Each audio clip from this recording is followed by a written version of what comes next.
watching ESPN Saturday Showcase, presented by 5 Hour Energy. It's all a part of Rivalry Week, presented by Wendy's. And we welcome you to Columbia, Missouri, in Mizzou Arena, where Mississippi State comes in winners of 4 in a row in the conference, their best run in the last 10 years. And that has moved them all the way up to 4th place. And look at Missouri, winners of 3 straight. They are also tied right there, of course.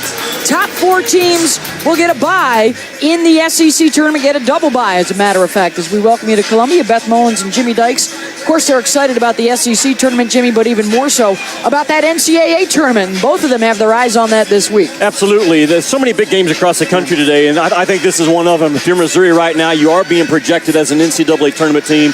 Mississippi State has really moved the needle now the last 2 weeks. A road win today could certainly give them a big push towards the NCAA tournament. Cassius Robertson leads this league in 38 minutes played and from Missouri. So what does this bad boy have to do with that? We're going to talk about that as well during the game. Oh, the Blue Bopper making an appearance with us here courtside. And there is Cassius Robertson. How about his journey from Canisius? Actually started out across the border in Canada and made his way down to the U.S. And now as a graduate transfer at Missouri, having an all-SEC type of season. He'll be going head-to-head with the Weatherspoon brothers, Nick and Quindary today, as Robertson laces them up. It's really a terrific story. Cassius Robertson, his first day on this campus on June 1, was a catch-and-shoot guy only. And he's made tremendous progress on his handle of the basketball. Now plays, 16, 17 minutes a game at the point. The rest of the minutes are at the 2-guard spot, but boy, an impactful grad transfer in this league. And the points may be tough to come by today with the top 2 scoring defenses in the conference here going head-to-head. From one Weatherspoon Q to the other Nick as they work it around the perimeter. Not a big three-point shooting team, but they can knock them down when they need to, and they jump out to the early lead. Boy, that is huge because you're right. They don't rely on that three-point shot at all. And for them to make 5 or 6 in this ball game would be huge for the team from Starkville. Barnett short in the paint, and Eric Holman grabs the rebound. Both have some pretty good size and could go 6'10", 6'11" along their front lines. And Peters hits another 3. So how about this? Going back-to-back triples. What a start for Mississippi State. Lamar Peters. Beth, he's a 23% three-point shooter in conference play. But jumped up with a ton of confidence, almost like Ben Howland said early. I want you to take the first good look we get. Can we get our offense going? So far they have. Here's Ben Howland over there as the 6th defender on the bench. He's getting low. And Mississippi State's so good in that hard hedge, and the guard goes over-under on the ball screens. Difficult to turn the corner. Gotta be able to locate that guy. Robertson hits the triple. He has as good a lift or pop into his jump shot as anyone in college basketball. For a 6'2" kid, he really elevates and shoots it high.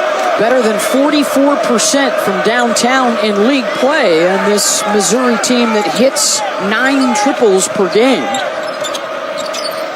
Mississippi State going to try for another one, and it's a third 3 for the Dogs. That is a crazy start for Mississippi State when you consider they're making only 30%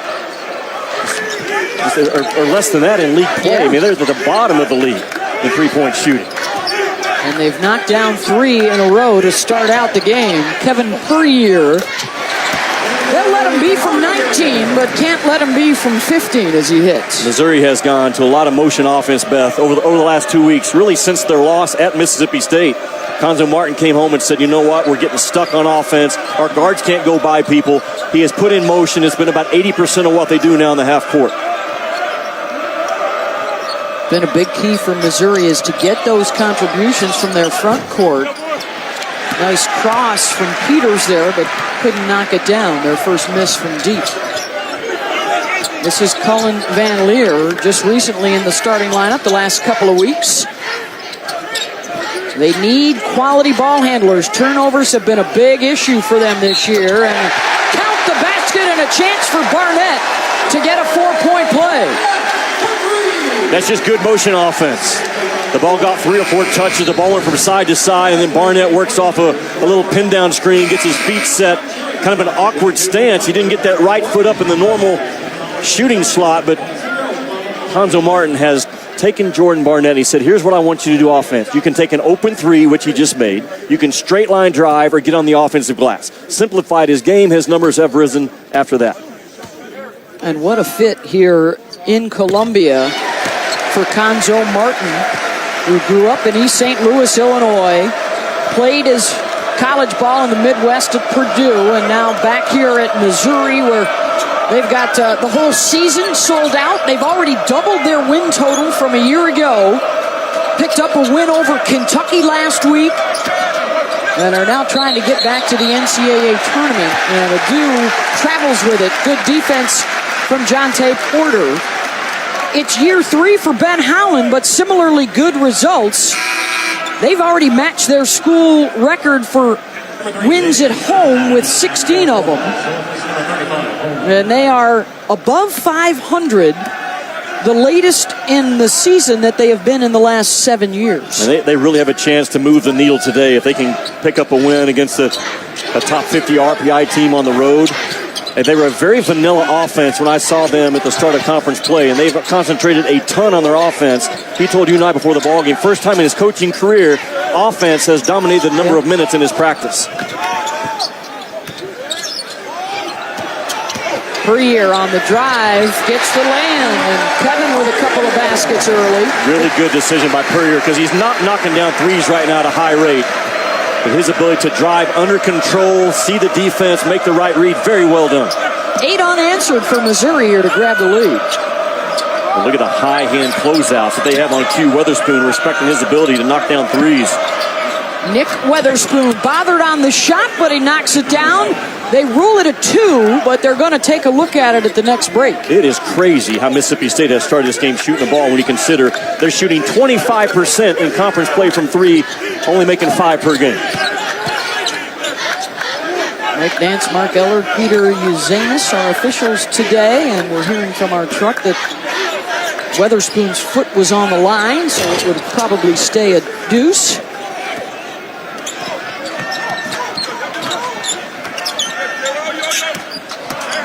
Working inside Adu. Porter bothered the shot. Until Adu makes them pay for playing one-on-one. No reason to double number 24 in maroon. Jontay Porter tried to pass in traffic. Barnett. Good box out that time by Weatherspoon. Now see, that's Barnett taking the shot, though, off of the bounce, going 2 dribbles to his left. That's not a spot-up 3. That's not a straight-line drive or an offensive glass putback. Peters leaves it off for Adu and a foul. And as Porter hits the deck card, free throws coming up for Mississippi State when we return. Tie game in Columbia. ESPN's exclusive presentation of college basketball is presented by 5 Hour Energy Shots. Get back to 100%.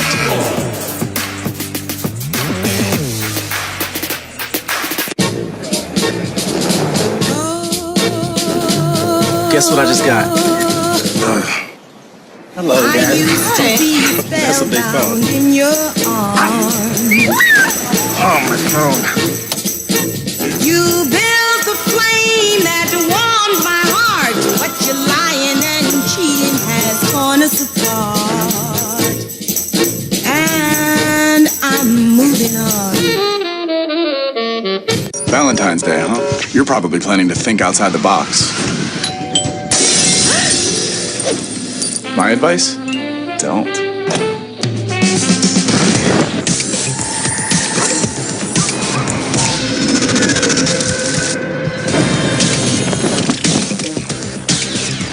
This Valentine's Day, think inside the box. Make a big impression this Valentine's Day. Introducing the perfectly paired collection from Pro Flowers and Sherry's Berries. Welcome back to Columbia, tie ball game, and what a hot shooting start from Mississippi State. They've already made 3 out of their 4 3-point shots, Beth, and this is a team that's only shooting 25% to 11 league games, only making 5 per game. They're at 28% three-point team overall, which is number 350 in the nation. So if you're Hanzo Martin, I think now you have to adjust because you realize this is a team that's shooting the ball well in their own gym. The high hand closeouts have to be in place. because you do not want to let Mississippi State make 7 or 8 threes today because they are so good from the two-point part of the floor as well. 347, by the way. I don't think there's a whole lot of teams below them. No, there's not. No. On that list. Maybe 351. So something to add to the Mississippi State game here early on. Abdul Adu, the 6'11 freshman from Nigeria. It's a 50-50 proposition at the line for Abdul this year. I think it's really interesting that Mississippi State did not practice in here last night, and they didn't come in here this morning. That's always a gut call from a head coach. I think Ben felt like his team needed rest. They did a walkthrough last night at the hotel, a walkthrough this morning at the hotel, and they come in here and shoot lights out. And every coach in the country is like, what do you do? Because when we go practice, we shoot bad. When we don't go to practice, we shoot well. It's just a coin toss, and you go with it. We're getting to that time of the season, too, Jimmy, where the legs become so important, and making sure you find that balance between well-rested and let's get our game plan in. Well, look at that hard double team on Porter, who has the ability to make great passes out of it. Geist passed up the shot. Van Leer does not. Mississippi State comes away with it. And Mississippi State sending the message. They did not double team the first or second possession on that low post, but now they've adjusted it, and Jonte Porter has to realize he's going to get chewed up with a double team on those low post touches. Got him. Chance for a big 4-point play possibly here for Stapleton. Well, Mississippi State just setting a double screen down low for a Reggie Miller cut along the baseline, and Stapleton, who is a 20% three-point shooter, knocks one down. That's Ben Howland's Aunt Carol Gilpin looking out. They're showing off for Aunt Carol today, yeah, they Jimmy. Sure are, as well they should. That's Ben's dad's sister, and he was so proud and so pleased that she could be here today. And I say 90 years old, is that right? I think close to a 90th birthday. Yeah, she's a big basketball fan. Ben getting emotional, talking about his family. Got a lot of folks here in Missouri. If Jordan Geist, who just made that three, wasn't a tough little son of a gun, he could not play in the SEC. Because he's just okay with his foot speed. He's okay with his skill level. He is exceptional in the toughness area. Junior college transfer who was in the starting lineup for a while, and then they started to bring him off the bench. And a whistle and a foul. I think it's going to go on E.J. Datcher, the 6'10 freshman who's checked into the lineup. 9 starts at the point for Geist out of Fort Wayne, Indiana. That point guard position has been something that Conzo Martin has had to toy around with and fool around with all year long. They've had some injuries. They've had some transfers. Yep. Who's the most natural guy at that spot? I bet that's another reason why you go to motion, because once you get the ball moving, you don't rely on a point guard. And now he plays about 24 minutes a game at the point and slides Cassius Robertson over to the 2. Per year, they lost him underneath, and he's got 6 here in the first half. Those bigs in Missouri are 6'10 and 6'11, so if the double team comes, it better be a very hot, high-handed double team, or they will pick it apart by making passes over the top.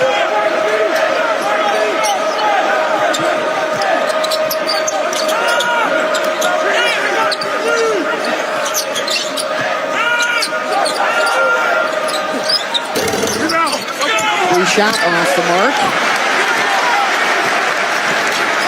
Let's see if they can get Robertson a look. Here comes Cassius, ball in hand. Tremendous shooter from both the floor and the free throw line, by the way. Barnett looking for a triple. That won't go. Well, with the ability of the Missouri bigs to get the ball out of that double team, I know Ben Howland taking away that low post scoring, but he's gambling with a team that can shoot the 3 as well as Missouri in this building. Another triple, 4 here in the first half for Mississippi State. Well, now that's on Missouri. The first couple, you get to the scouting report and say, okay, that's not who they are. They've made enough now that any 3 made in this game from here on out, it's on Missouri for not being there.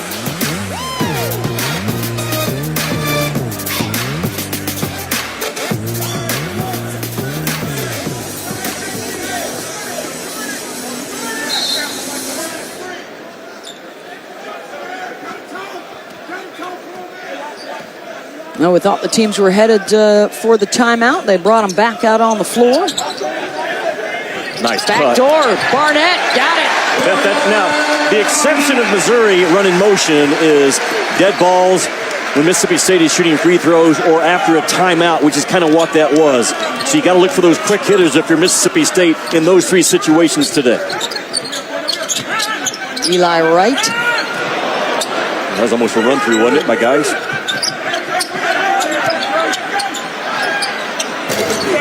That's where he won't go. Geist with the rebound. They got Courier ahead of the crowd.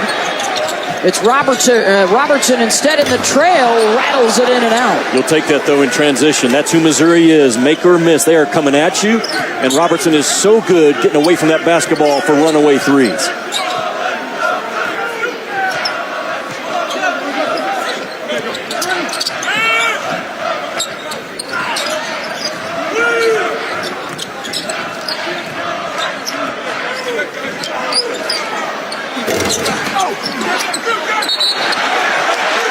We've got a held ball. Possession arrow will go to Missouri when we come back. Give me some Jimmy. Got a little free throw shooting demo with cash money.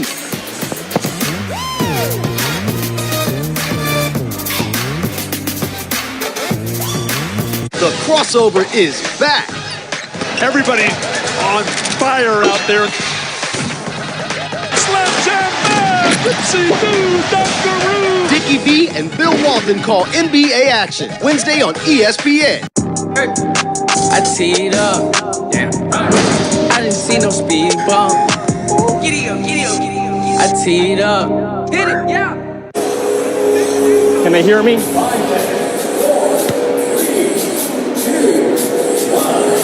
Can they hear me? Hello, hello, hello. Can you hear me?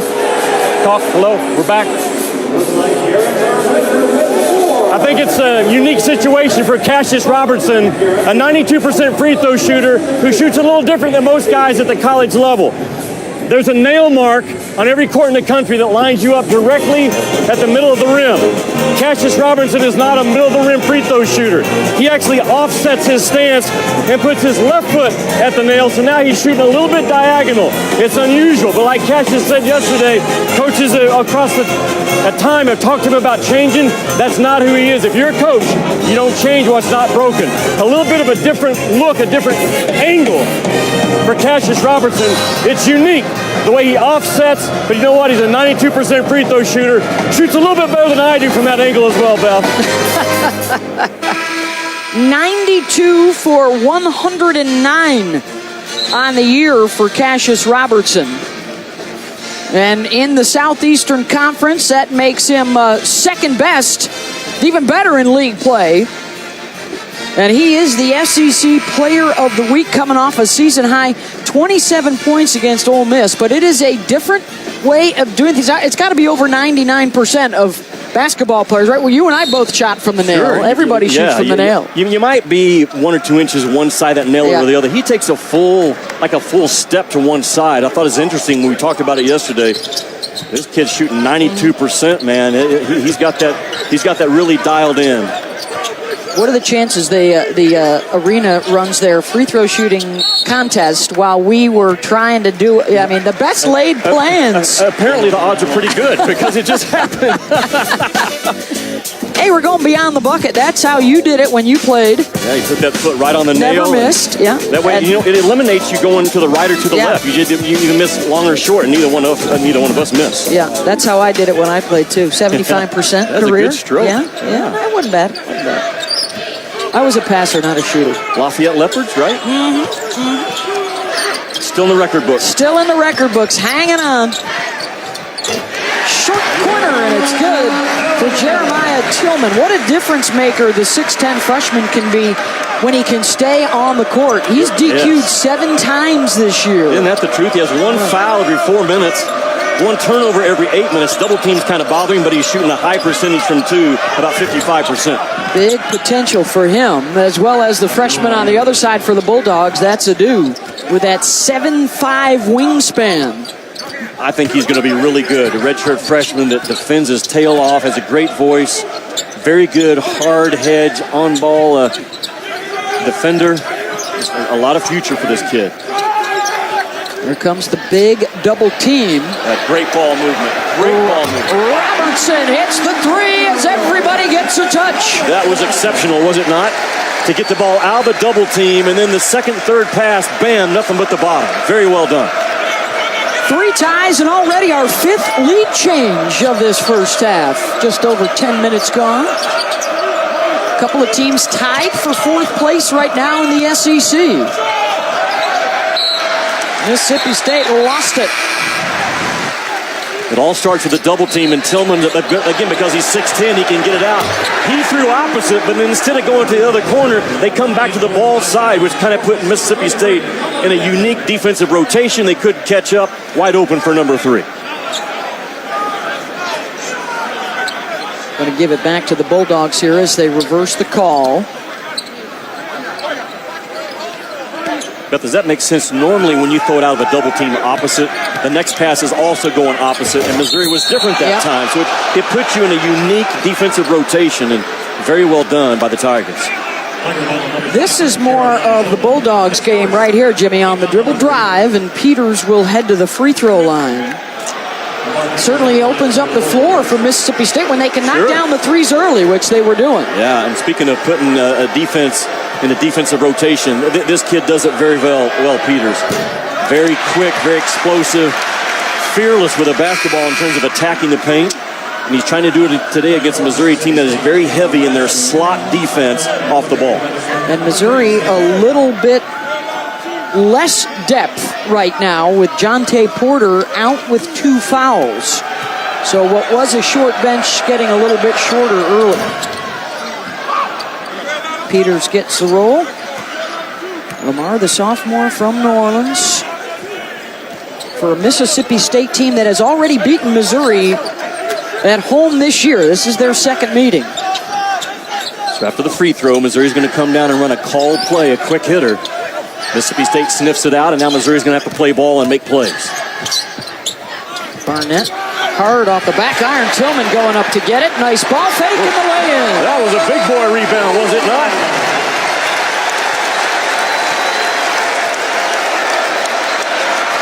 Yes, it was. And a 3-point Missouri lead.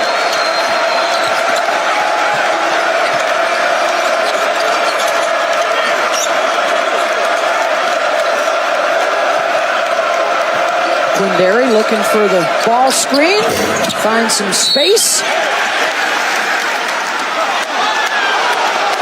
Is that going to be a foul on Mississippi State on the rebound? That last rebound by Tillman, that is an out-of-area rebound.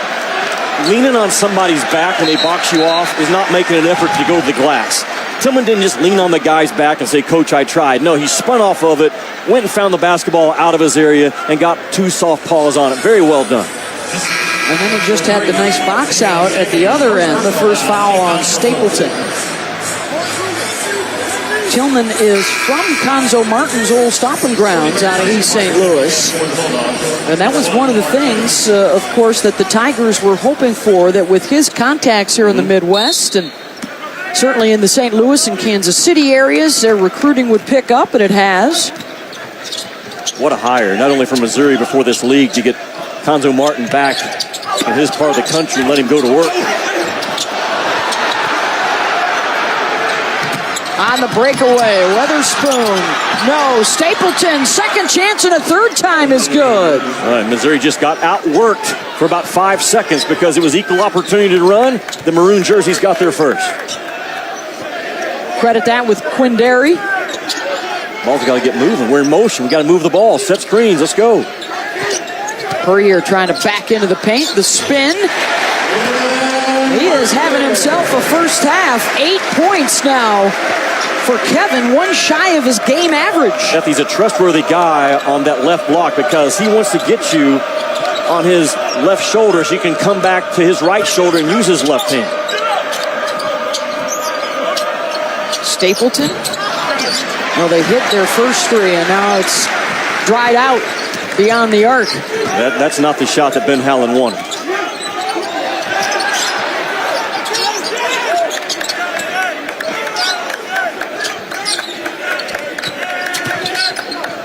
Skip to Barnett. And then Tillman over the back on the Stapleton box out. We got a 3-point game. That's the second on Tillman. And let's check into the studio now. Chris Cotter.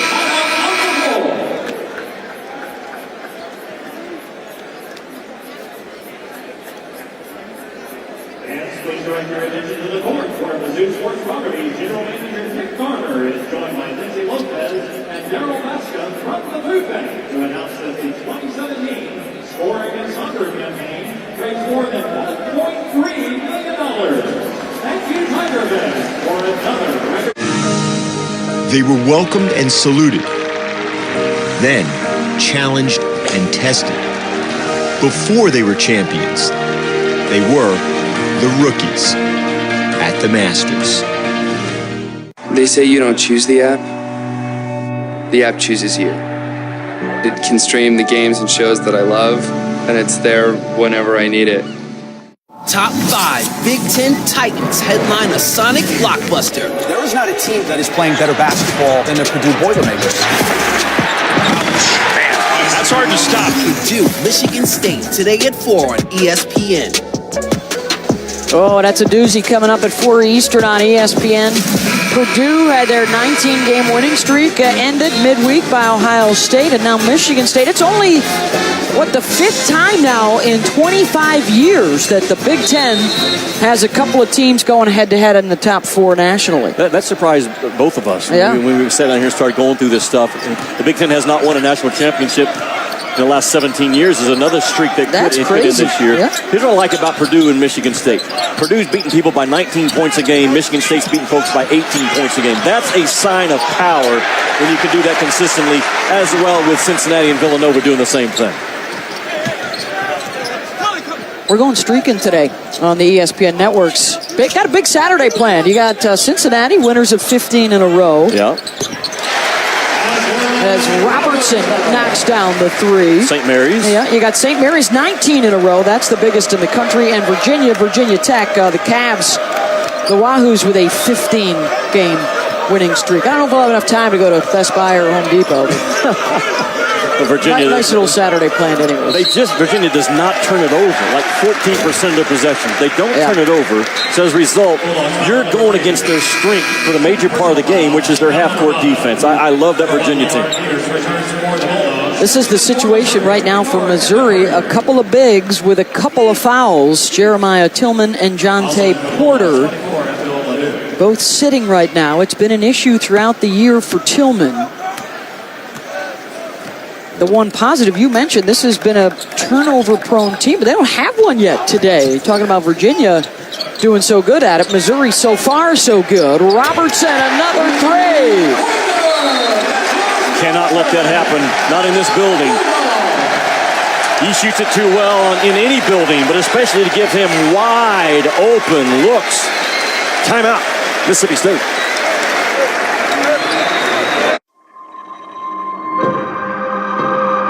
Child's been through so much. He really has. You don't want to hear people tell you you don't equal up to your dad.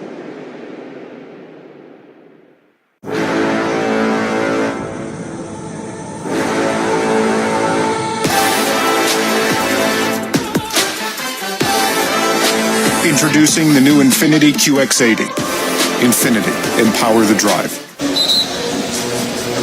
Well, you see Cassius Robertson, number 3, just now at the bottom of the corner right here. Boom, here he is. Nick Weatherspoon goes on a defensive gamble and leaves arguably the second-best shooter in this league. Weatherspoon was assigned to Robertson. He ran uphill, got out of the defensive play, gambled, and the gamble does not pay off. And Ben Howland calls time, and I'm sure he reminds Nick Weatherspoon, listen, you're guarding one of the most lethal shooters in the league. We don't gamble off of guys like that. As a result, it's a 7-0 Missouri run. They have their biggest lead of the day. And Mississippi State has missed 6 of their last 7 shots.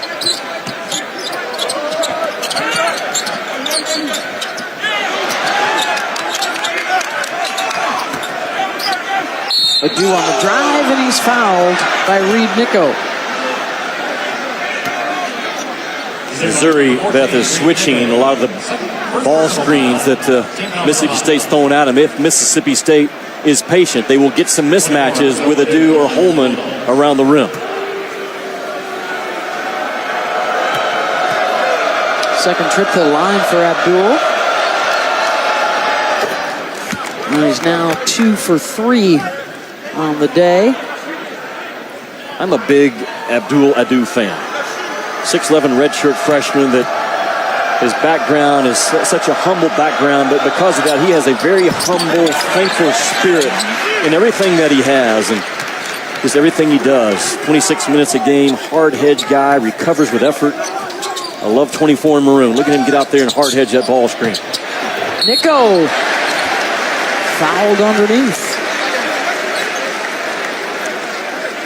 That's the one concern when you're a hard hedge defensive team like Mississippi State is. The slips coming out of it, you have to have guys on that white line to pick up the slips, and Mississippi State did not on that possession. Just the second trip to the free throw line for the Tigers this afternoon.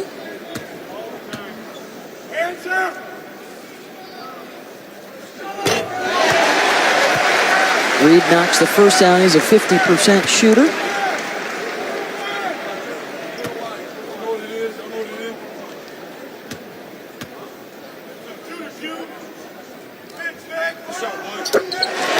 Right now, the Tigers, one of 8 teams that Joe Lunardi has projected to be in the NCAA tournament. Mississippi State is a bubble team right now. Joe has them as the next 4 out. So they've still got some work to do. Ben Howland knows this is big. They got a chance here, Jimmy. Nice little stretch, because after this, it's Vanderbilt and Ole Miss. Sure. Games you would think could be winnable. The swat by Adu.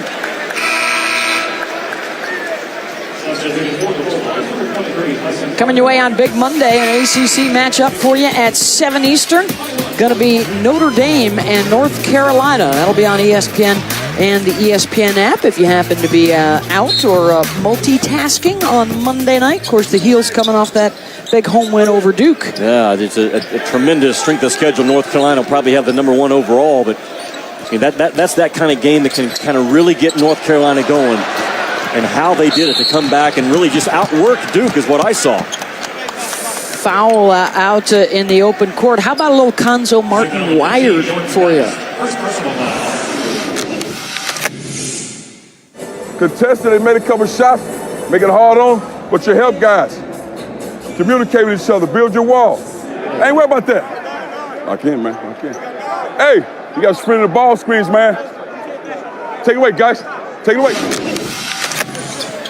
A little wired on the old school cassette tape, by the way, with Conzo Martin. He's talking about build a wall, and boy, that is who they are defensively. They fight their tail off to pressure the ball, but those guys in the slot, building a wall, keeping it out of the paint, a premium for Missouri. Right with the 3.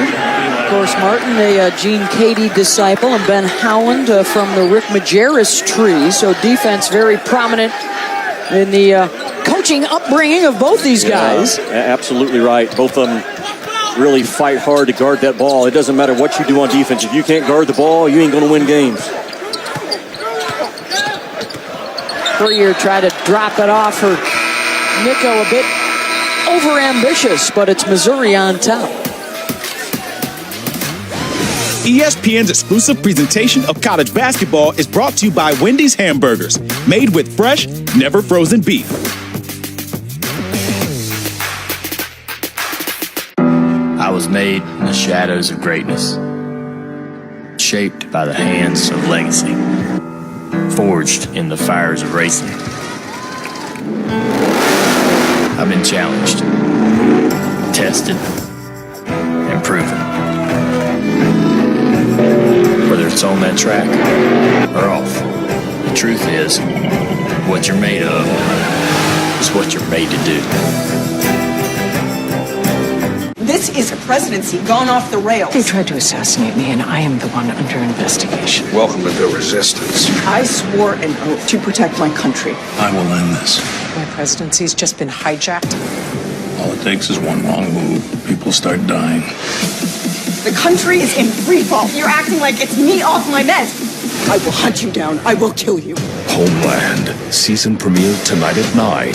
Only on Showtime. Start your free trial. Omo, as Michael Porter Jr. looks on. Of course, if you're a Missouri fan following the Tigers, you know he played briefly in that season opener, not since. He was back in the news yesterday, Jimmy, talking about he'd like to return before the season ends from the back injury. Yes, that's what he has said, but he has not been medically cleared yet to practice. Yesterday he did some simple ball handling stuff off on the side by himself. I would give it a less than 5% chance that he comes back and plays. I don't see what he gains by doing it. Get that back completely rested and ready for those NBA workouts. And if you're Missouri, it's a tough call, I think, for Cuonzo Martin, because right now, when Missouri comes out of that tunnel, they are a group of one. And you add a Michael Porter Jr. with 3 or 4 weeks to go, boy, that's a tough piece to put into a puzzle right now, I'm telling you. I'm sure Missouri fans would love to see it, but really, unless Michael thinks he has to prove something to the NBA scouts that the back is better, but you talk to the scouts, they say that's not going to do anything. No, the scouts that I talk to say we know who he is. The question is he healthy?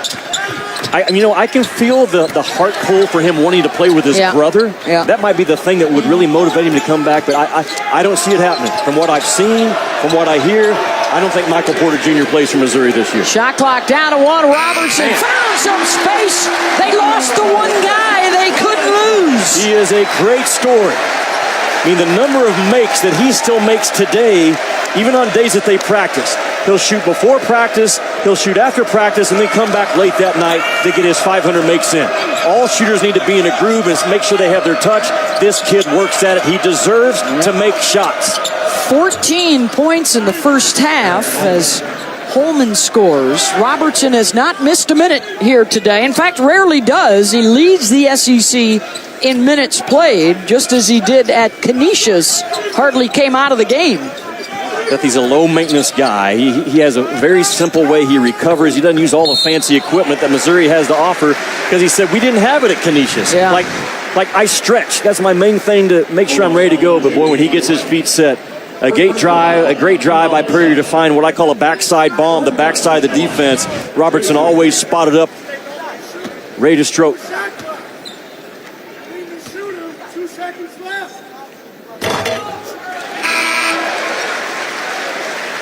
Well, this week's NBA Saturday primetime game on ABC. How about the Spurs and the Warriors? LaMarcus Aldridge, KD, Stephen Company. Coverage tips with NBA Countdown at 8 Eastern, 5 Pacific.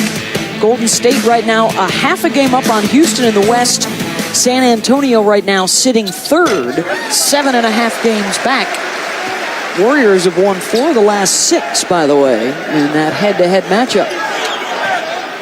We're in our final 2 minutes and a half at a 9-point Missouri lead. Other than the threes, that defense out of those guys in gold uniforms has been on point, making it very difficult to get a paint touch from Mississippi State. Carter, no. Robertson comes away with it.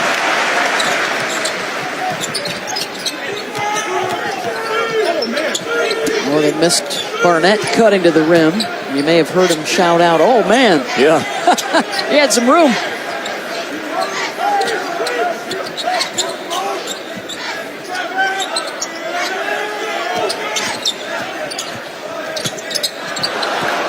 Tough pass to try and connect on, and here comes Peters the other way.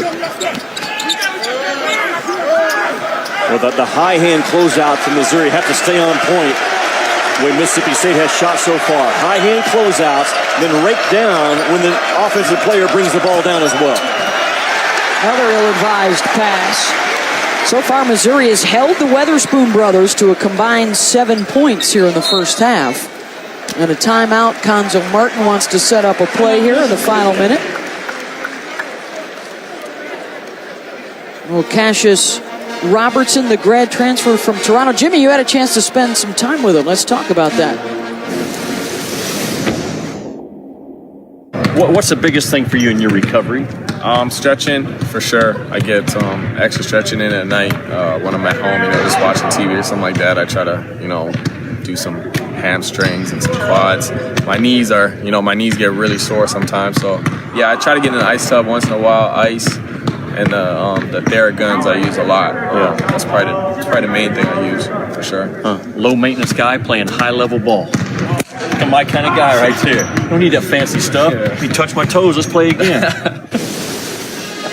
But when you do have some fancy stuff, like a Theragun, it's hard not to make this a part of your recovery, Jimmy. And here it is. Other than stretching, this is the only thing he uses to recover, and it's quite a powerful. It's quite a deal. Now I'm going to try to sneak that thing out of here with us tonight. This is going to end up on websites we don't want it to be on. But anyways, there you go. That's the Theragun right there. Man, that is awesome. He's just Jimmy on the block. That is great stuff. Thank you. Used to score a little, but he'd shoot a lot, folks.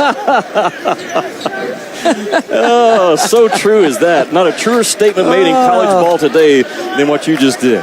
That is awesome, by the way. We had layup lines and three-man weaves, and now they got Theraguns to warm them up and recover. Geist looking for the triple, and he's got it. That they can shoot that ball now. They could be hard to handle in St. Louis with this crowd an hour and a half away to make the trip. And in that NCAA tournament, they have a lot of stuff that you got to deal with. Final seconds of the half. Weatherspoon for three, and he's got it. Triples the story in this first half for both sides. 42-33, Missouri at the half. Robertson, the leading scorer with 14. Let's get you to the halftime report with the Chris's, Cotter, and Spatola.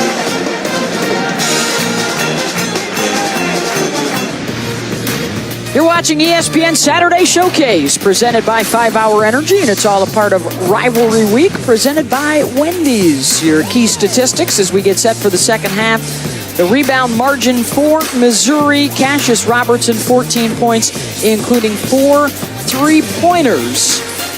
As we welcome you back to Columbia, Missouri, Beth Mowins along with Jimmy Dykes. Cassius Robertson, one of the best shooters in the league. So Mississippi State, he was definitely on the scouting report today. Yeah, you can't let him get loose, and you can't let these Missouri perimeter shooters get loose at all. They shoot too well and too high of a percentage. Mississippi State has made 7 threes in this game. They've only made 7 combined the last 2 games, so they're hanging in it. But their problems on the defensive end. This is the most points that Mississippi State has given up in a half so far this year in conference play. Cassius Robertson, now number 3 in gold, is going to set a screen and then pop. So there's miscommunication. His defender is going to take the cutter coming up high, and now the switch off occurs, and Holman just no awareness at all of where Cassius Robertson is. You have to be dialed in. I mean dialed in when you're guarding a team that can shoot it as well as this. Holman made a mistake. I wasn't in love with the decision by Peters either. And they got their hands full. This is not the typical Mississippi State defense we've seen so far through 11 conference games. Of course, something that Ben Howland and his staff and this program prides itself on. Let's see if they can correct it here in the second half for a Mississippi State team. Joe Lenardi says right now they're on the outside looking in. A bubble team next 4 out. Missouri right now, one of 8 teams that Joey Brackets thinks will get into the tournament. That would shatter the record of 6, I believe, is the most the conference has ever sent. And Jeremiah Tillman, by the way, just picked up his 3rd foul, and we're not even half a minute into this second half. And he got it off of a double team. And the Missouri's defense has been so good in the 2-point part of the floor in this game. In the first half, Mississippi State only made 4 2-point shots. There is Robertson, defended by Peters. Jonte Porter back in the lineup. He had 2 quick fouls in the first half. Stripped and knocked out of bounds with 8 on the shot clock here for the Tigers. Both these teams coming in identical, 16-8 overall, 6-5 in the league. That's tied for 4th place in the SEC with Alabama and Kentucky behind Auburn, Tennessee, and Florida. The Gators were a winner today as they stomped South Carolina. The Gamecocks now, I think, have dropped 5 in a row after beating Florida and Kentucky last month. I want to raise your hand if you're watching right now. And back in September, you said in February, Tennessee and Auburn would be as a projecting a number 2 seed. Yeah. Or 3 seed in the NCAA tournament. No one just raised their hand, I promise you. Shot clock winding down. Robertson with the fade. Good defense by Mississippi State. Yeah, in fact, if you look at the preseason media poll, a lot of us were fooled too, Jimmy. Tennessee was picked to finish 13th. Auburn 9th in the SEC preseason. I did not vote in that poll. I just want to stand corrected. I had no part of that whatsoever. Or Tennessee. I trust that team as much or more than anyone in this league. They've got size. They defend their tails off. They make threes. They share the ball. They play as one. They play as one as well as anyone else we have right now. They've won 6 in a row. The floater there by Jontay Porter, who has made tremendous strides over the course of the season. The 6'11" freshman from here in Columbia. Beth, he changes the game when he comes in as a passing big guy, can knock down threes. You can put him in dribble handoff action, and think about it. He should be preparing for the district tournament right now in high school. That's how young he is. Should be a senior in high school. Reclassified so that he could come to Missouri early to play with his brother and play for their father. Off the window, Lamar Peters for a couple. There's great value in a guy that can just force his will and get that ball to the paint. And if nothing else, get it up on the rim and maybe get some offensive rebounding for Mississippi State. Puryear goes to the left hand, can't get it to drop. But what a fundamentally sound play to come to a 2-footed jump stop, a little ball fake, and a nice shot at the rim. Ben Howland went on and on about how fundamentally sound Missouri is. That was a great example of it. Touchdown lead right now for the Tigers. Adu tries to cut that down, and a blocking foul called on Van Leer. Just an easy call to make. The secondary defenders inside the restricted arc. Adu catches it, boom. An automatic. Had actually both feet inside the arc. I don't think it's a shooting foul. I think the foul occurred before he was into his shot motion. And I think Mississippi State's okay with that because Adu's only a 50% shooter. Yeah. Instead, they'll take the possession. Weatherspoon, no. Out of bounds to Missouri. Were the ones you'd like to take advantage of, your Ben Howland. You got a baseline out of bounds play called.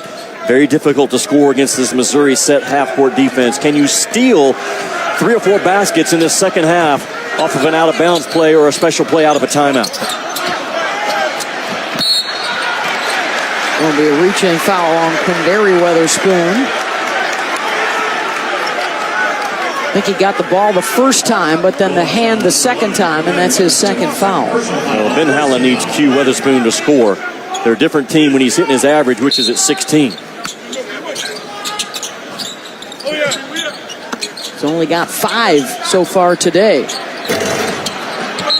And Porter has just picked up his 3rd personal foul, trying to go over the back of 2 guys. So they're going to have to get small again, smaller. Well, you never want to accept the box out. But Porter that time, that's a clear over the back of Stapleton. And you watch any Missouri game this year, Tillman and Porter will pick up one of those per game. Guaranteed. Lock it down. Both of them limited minutes today as Peters again goes off the bounce. Ben Howland has found his guy that can go make a play against Missouri. He's trusting Peters now to get to the rim, and hopefully he will have good rim decisions with 16:50 to go. He started for them the last couple of weeks. Had a 20-point game last week against Georgia. From the corner, the 3 for Geist. 4 or 5 times in this game, Missouri's bigs have been doubled. They've been put in a crowd. Their ability to get that ball out of a crowd and keep the offense going. Peters has a mismatch he recognizes and then charges into the defender, Reed Nico. That'll be the second on Lamar. That's that slot defense I'm talking about out of Missouri. They're very well schooled at being on the white line, being in help position. You got to move them first, get them in a rotation, then drive the basketball. Reed Nico may have had a heel on the arc. On the arc, it looked like, yes.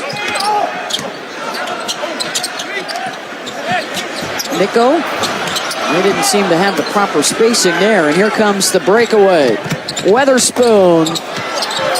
Follow is good from his brother.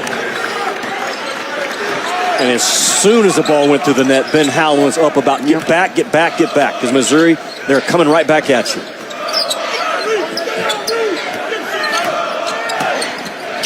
Per year, spins baseline, won't go. Good box out of Duke.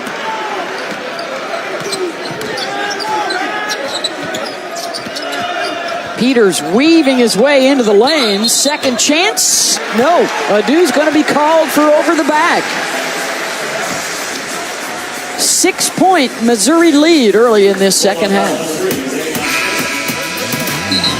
ESPN's exclusive presentation of college basketball is brought to you by Wendy's Hamburgers, made with fresh, never frozen beef.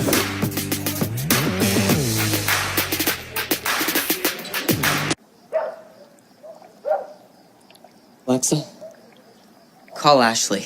Yeah, it's about time you called that girl. No. He just talked to that girl 2 hours ago. You gotta let love marinate. Put love in that bag to marinate.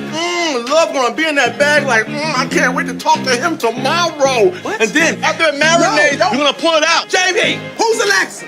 Say it, JB. You Alexa. That's right, I'm Alexa. Thanks, guys, but I'll take it from here. You may reveal. And the rain continues. Ooh. As the Earl of Sandwich, I dub thee the Sandwich. Oh, well, Angel. There was a time when the next big thing in food was stuff between bread. Now, the next big thing is the Capital One Savor Card. Earn 3% cash back on dining, 2% on groceries, and 1% on all other purchases. What's in your wallet? You're watching the SEC on ESPN. On a cold day here in Columbia, Missouri. Reminder coming up later on ESPN. It's the Sonic Blockbuster, and what a doozy from the Big Ten. Number 3 Purdue, number 4 Michigan State. The Saturday showcase game presented by 5 Hour Energy. That's all coming up later on. A couple of top 5 teams going head-to-head. As the teams were headed to their benches during that timeout, Reed Nico and Xavion Stapleton got tangled up. And so the official coming over, Jimmy, what did he tell you? Well, after the play, after the whistle was called, unsportsmanlike fouls called on Tillman, I believe. No, Stapleton and Nico. And Nico, okay. But the big news there, Stapleton was also whistled for the foul going into the commercial. So that's 2 on him, 4 on the day. So Stapleton is out right now. Jeremiah Tillman back into the game with 3 fouls. Compete without losing your composure. Man, that is a fine, fine line in the month of February when you're fighting your tail off for NCAA consideration. Robertson with 14 to lead Missouri. 8 points for Lamar Peters to lead the Bulldogs today. Holman, nice skip. Saw over the top of the defense to find Nick Weatherspoon. Now, that was a great backside find by Mississippi State. They screened the backside, a set play to throw it to the block, screen the backside corner, and get him open. Well done by Ben Howland. I talked about stealing points coming out of timeouts. He just stole one. And they force the turnover. Watch Mississippi State. They get the ball to the near side block, and then Adu does a good job of screening for the weak side, and a really good find for another backside bomb by Weatherspoon. Don't put a fork in the spoons yet. No, they're not done.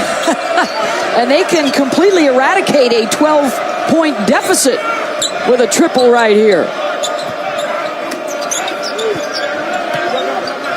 Another skip. Weatherspoon got to buy into Puryear. A couple of free throws coming. Nick Weatherspoon is just such a tough little guy, man. He got a mean streak in him. Get in a stance, he'll guard you. 21 assists and 6 turnovers in 11 SEC games for this kid on the free throw stripe. Fearless guy that Ben Howland loves, triggering his defense. As Weatherspoon will take the first. Let's check out the verticality on this one, Jimmy. Well, he's crafty. He drives it. He knows he has a mismatch right now with Purrier, the ball fake. Man, I don't know. But to me, Purrier's almost holding his ground, and Weatherspoon goes into him, but that's a tough call. Weatherspoon probably looks like he's got his toe on that nail. He's a toe on the nail free throw shooter, as most guys are. They're going to be within a board or two of that spot that I showed in the first half. Yeah, we talked about Cassius Robertson, and he is off-centered when he shoots free throws. Then we showed you the form of both Jimmy and I. I was 1 for 3 with an air ball. I wasn't. Were you 1 for 4? I was 1 for 1. That's what made the air. Porter for 3. Again, he changes the game offensively when he comes in, because he's a true stretch 4 that can make passes over the top of you and pick you apart. He can handle the dribble handoff, and he shoots a high-rate 3-ball. Weatherspoon on the drive, draws the foul. If that's on Tillman, that's 4. Ben Howland is going right at the bigs of Missouri in this game. Right at them. If he can get them on the bench, the game changes, and Conzo Martin knows it. And that is on Tillman, and that's 4. Hugh Weatherspoon is a high-usage kid, Beth, and he plays hard. He's a quiet kid, but he drives it hard right.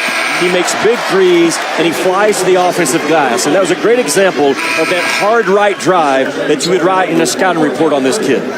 He scored 20 in their win over Missouri back on January 27th. He's been around 20 a game for the last couple of weeks, picking it up. As the Bulldogs are starting to flirt with a trip back to the NCAA tournament for the first time in 9 years. And now the 3rd season under Ben Howland. Mississippi State has 3 quadrant 1 win opportunities left on their schedule. Today at Mizzou, at A&M, and Tennessee at home. They need all 3 of them, if not 2 out of 3 for sure. NCAA selection committee looking more this season at road wins against good opponents. Throw it up. Thatcher missed the dunk.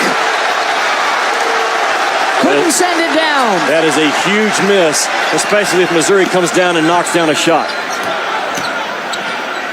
Porter. Short.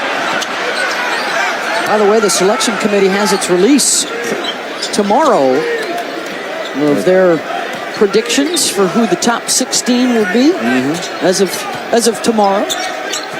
Expect Villanova, Virginia to be in there for sure. The outcome of that Purdue game will have some influence. The 4th number 1 right now is really up in the air. You can make a case for several teams. Michigan State looks like the part. Yep. Holman looking for 3. Or the bigs of Missouri are shooting shots fading away from the rim as opposed to going to the rim. Look at this guy.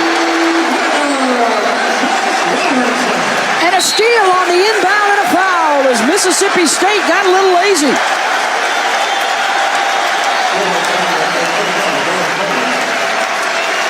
But Cassius Robertson again has made himself into a lethal shooter. And in transition, if you go under any ball screen and the big is not there to switch high and early, he's going to make you pay. You switch on Cassius, you have to have a high early switch, his 17th point, and then my guy Gaius, who again, if he's not tough, he's not in this league. He just made a toughness play to push this lead out a little bit more.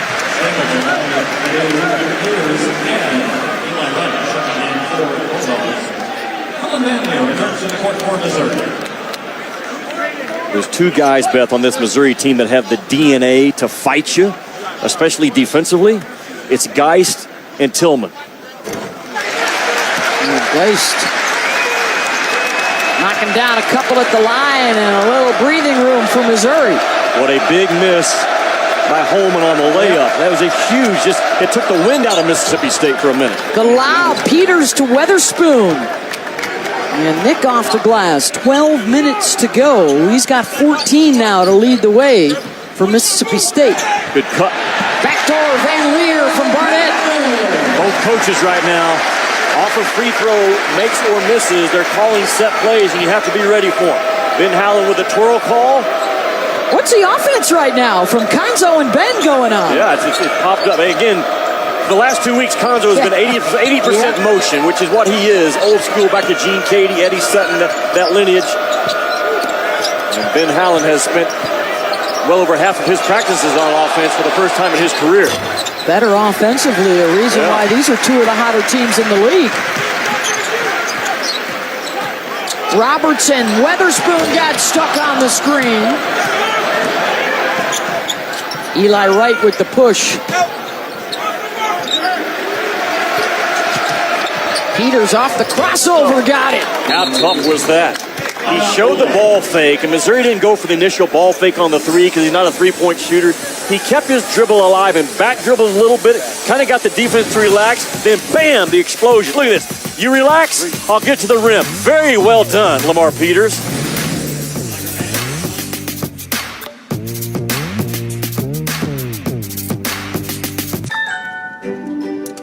Honey, did you know cricket covers over 99% of Americans? Yeah, I did know that. I also knew that. This holiday season, get the gift of coverage for $30 a month. I think heroic deeds were all conceived in the open air. I think whatever I shall meet on the road, I shall like. And whoever beholds me shall like me. I think whoever I see must be happy.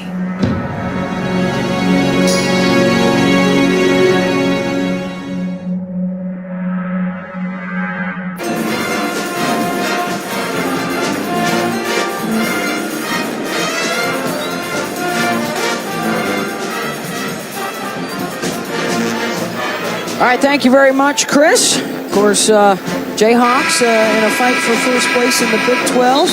And a reminder that SportsCenter comes your way tonight after USC Arizona on ESPN. It's John Anderson and Kenny Mayne. They'll have the latest from the Spurs Warriors. Also, the fallout from the Purdue-Michigan State game coming up later, as well as a big one out on the West Coast. St. Mary's with a one-game lead in the WCC over Gonzaga, and the Gales with the longest winning streak in America at 19 in a row. That's all coming up later, and then SportsCenter to end your night. St. Mary's the best shooting team in the country right now at 52%. Jock Landale, the best true post player we have in the college game. And I agree that Michigan State-Purdue game, the winner of that will be on that one seed line when Joe Lunardi's next bracket. Great lineup of games coming your way. Porter dropping it off for Barnett and one. I'm telling you, the passing of Porter can change the game. Highly skilled guy that on the offensive end, he is a mismatch problem. Peters gets switched off. He doesn't go over the top. He goes around. Well done, Mizzou. Well done.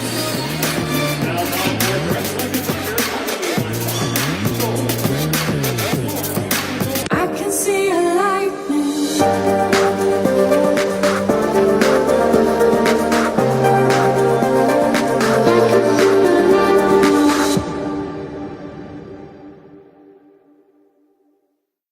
We are the TV doctors of America, and we may not know much about medicine, but we know a lot about drama. From scandalous romance to ridiculous plot twists. Son? Dad? We also know you can avoid drama by getting an annual checkup. So we're partnering with Cigna to remind you to go see a real doctor. Go, know, and take control of your health. It could save your life. Doctor poses. Dad. Cigna, together, all the way. 5 Big Ten Titans headline a Sonic blockbuster. There is not a team that is playing better basketball than the Purdue Boilermakers. Man, that's hard to stop. Purdue, Michigan State, today at 4 on ESPN. Big showdown in the Big Ten coming up with Purdue and Michigan State. The late season top 20 Wooden Award list features these three guys that we'll see in that game. 3 of the top 20 players arguably in the country, and that's a powerful game with a major impact maybe going forward in terms of a #1 seed at stake. when you look at head-to-head in the eyes of the selection committee, I really like Michigan State. They're shooting 51.7%, right behind St. Mary's, second in the nation. They lead the nation in blocks at 8 per game. The last team to block that many shots was Kentucky. They averaged 8.6 blocks in 2012. They went on to win the national championship that year.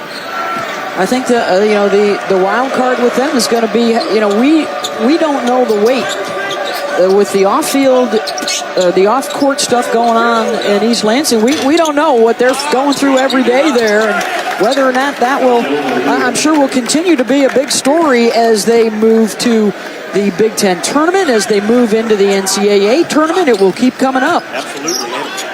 Part of that is who can handle the noise in February. Yeah. That's a lot of extra noise that you don't want to have to be dealing with right now.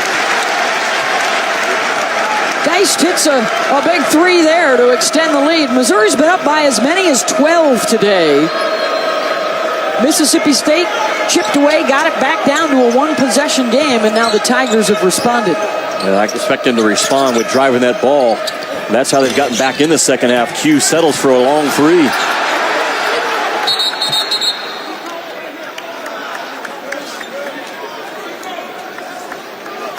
See, they blew a whistle as if there might be a free throw. How about Conzo Martin wired for you? Or a foul, excuse me.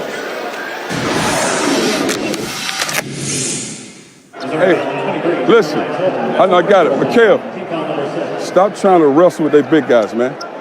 You trying to make moves. You got a shot, dribble, hand off, then roll. You trying to make moves, just stop being in control, man. You out there trying to wrestle with anything, play sprint, spot up, go. You got Jeremiah. Come on, man, let's go. Come on, man. Stop trying to wrestle with their bigs. And I thought that's a great way to put it to one of your players. They understand that. They understand that line of communication right there because, again, they are so well-schooled, Missouri is, in playing fundamental basketball. Jump stops off of 2 feet, dribble handoffs like you're supposed to. This is not a team that can just go and break off the offense and start making plays on their own. And Conzo doing a good job of reminding Kevin Furrier of that. The officials are overlooking at the monitor. I thought they had called a foul going for the loose ball here on Geist.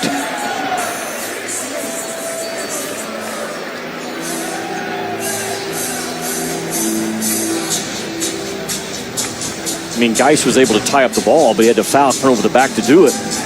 I thought Holman actually blew up Geist in the scramble for the loose ball before it got secured.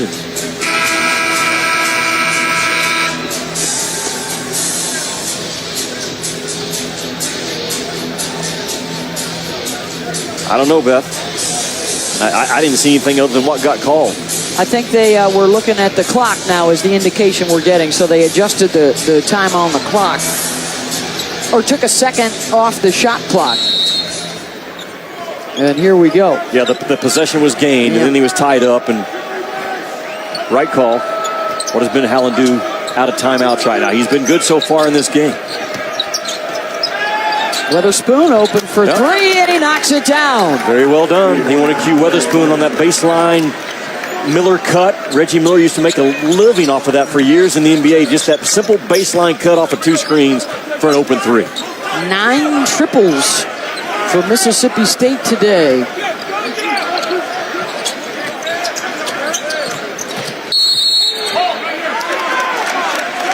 And a hold off the ball on Lamar Peters. Watch Q Weatherspoon right here. He's going to work off of a hard baseline cut out of timeouts. He's going to start high, and then there's 1, boom, there's 2. And if you don't chase him and get right on his numbers and caboose him along that baseline, Q Weatherspoon is going to get a clean look just like he did. That was Reggie Miller right in front of Spike Lee there at the Garden. Yeah, it was. Yeah. Jonte Porter to the free throw line. Are we old enough now that we have to explain that Reggie Miller was an outstanding three-point shooter at the Indiana Pacers back in his day? We are getting close. It's interesting how many coaches still today will refer to Reggie Miller in terms of how we're guarding someone. Like if it's a legitimate three-point shooter that doesn't put off the bounce, they'll say we're going to Miller this guy. Oh, fantastic shooter. How about this? We're going to Rondo this guy. A non-shooter. We're going to back off and play him for the drive, or we're going to Kobe this guy who can do it all.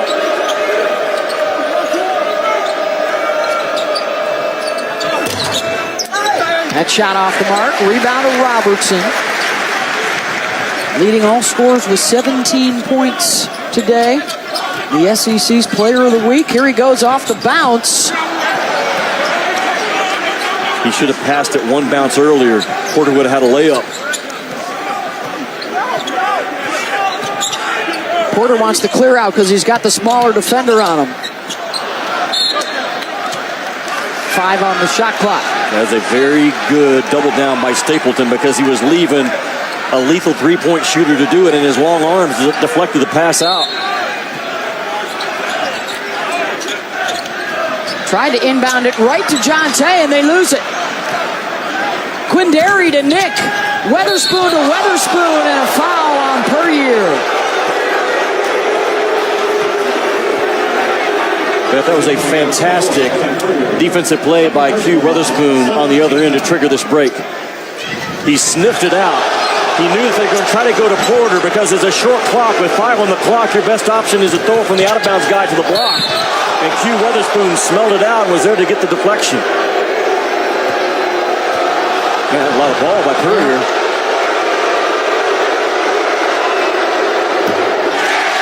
And Weatherspoon misses the front. Only a 69% free throw shooting team is Mississippi State in league play. And you look at Missouri, they're 10 points better, almost 79%. That's a big difference in close ball games.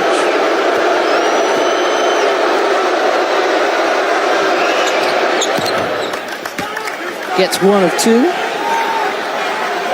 And back to a 7-point game.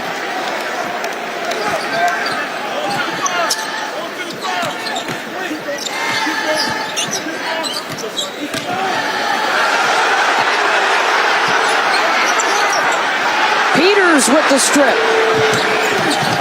And the finish.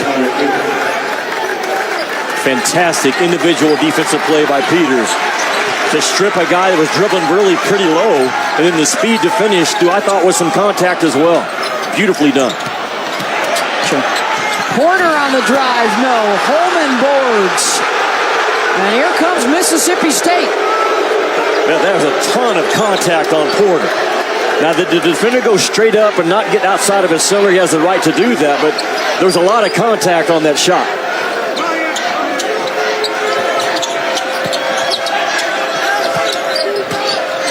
Double on Holman. He'll fade away short.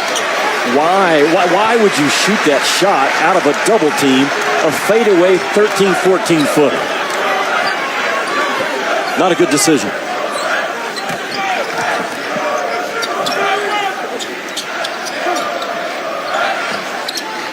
Puryear. Fouled on the drive. Let's get a quick update from the studio with Chris Cotter.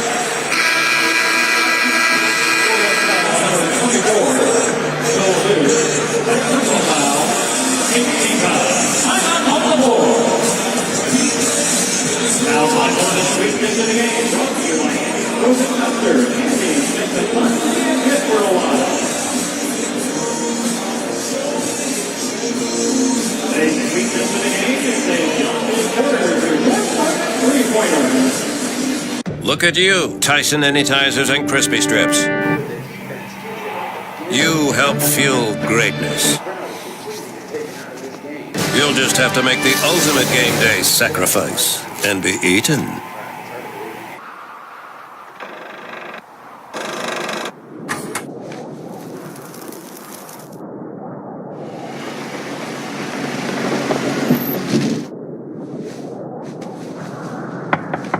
Fired up.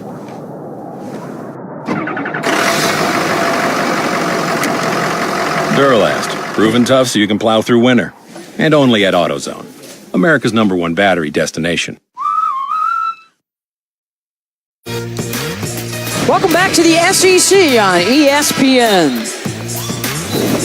Columbia, Missouri, and a 64-59 lead for the Tigers over the Bulldogs. Joe Lunardi says Missouri's in. Mississippi State still has work to do as one of the next 4 teams out We are in week 14, and when you look at the teams that made the Final Four, that's where they were ranked in week 14. Gonzaga, Oregon, Carolina, and Carolina. This year, there are your teams ranked 1, 5, and 8. Nova, Xavier, and Auburn. And Jimmy, are you going to add a non-rank in there? That's who I would, if I just had to choose a team right now that's not ranked that could get to the Final Four, much like South Carolina last year, would be Texas A&M. They have the pieces, the size, the shooting, and for them to manage the chaos for what Billy Kennedy did to start off 0-5, that's a team to keep an eye on. Huge game today against Kentucky. But if you're looking for a team that's not ranked that could make a run to the Final Four, keep an eye on the Aggies. They've won 5 of 6, and that Kentucky game is in College Station tonight on ESPN at 8:15. Of course, A&M coming off a big road win at Auburn, with Williams and Davis starting to crank it up down low. Meanwhile, the Cats, they've lost 2 in a row. They could lose 4 straight. That they have no ball movement. Talking about Kentucky, their last 3 games, they've had 7 assists, 9 assists, and 7 assists. There have been years in the past for Calipari where his point guard alone would have that many per game. They're not moving the ball well. The offense is stagnant right now. They better get it figured out real quick as the clock continues to tick to March. Auburn with a 1-game lead over Tennessee at the start of the day in SEC play. Questions about Bryce Brown today, the leading scorer for Auburn. Will he not play with that injured shoulder?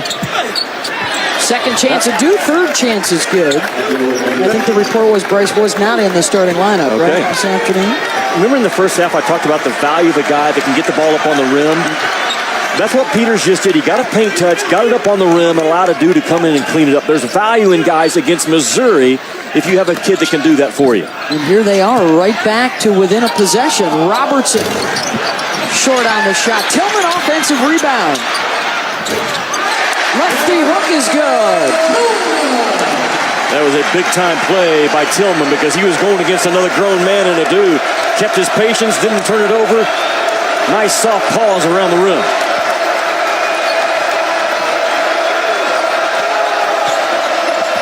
Quindary off the ball screen. Had it knocked loose by Robertson. Here comes Geist. 3-on-1. Barnett.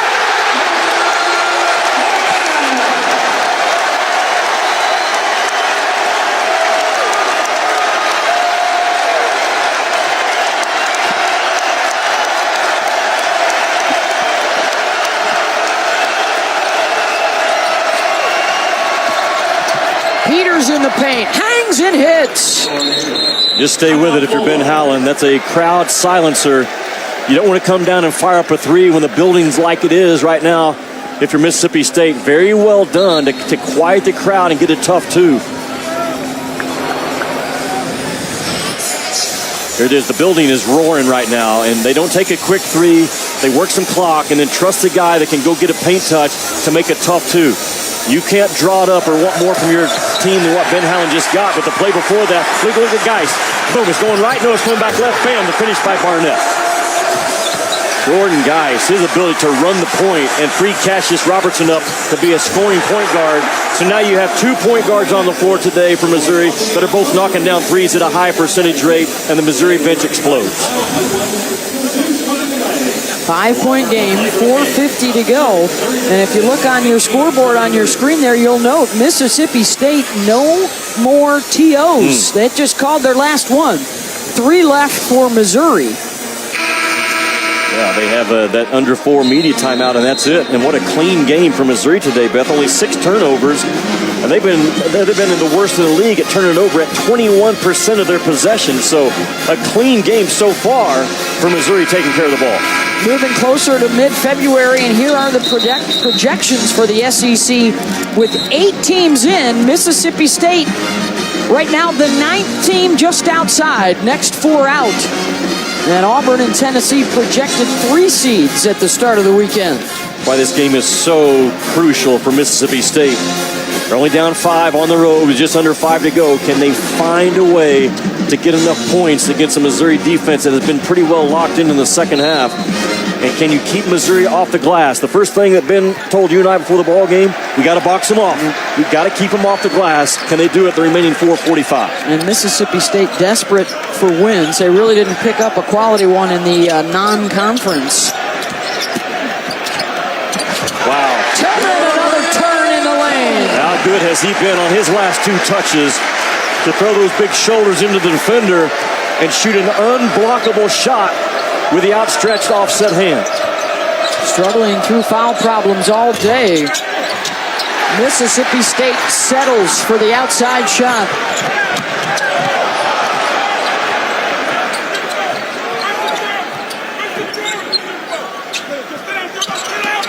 The mismatch. The skip. Barnett fouled on the 3-ball. It's so frustrating for a coach, for Ben Howland. I mean, first of all, you had Jonte Porter matched up with a 6-foot kid, and they pass out of it. And look at that, just the out-of-control closeout by Peters. And just before that, the bucket by Tillman. Patient. Bam, I'm going to get my right shoulder into you, or left shoulder into you, come back to the right. Very well done. The second time today that they have fouled Barnett on a 3-point shot. He hit the first one, ended up with a 4-point play. Undisciplined closeouts cause as much problem for teams defensively in college than anything else. Anything else. It sets up everything for what the offense wants to do. If you have a disciplined closeout, you take away a lot of things.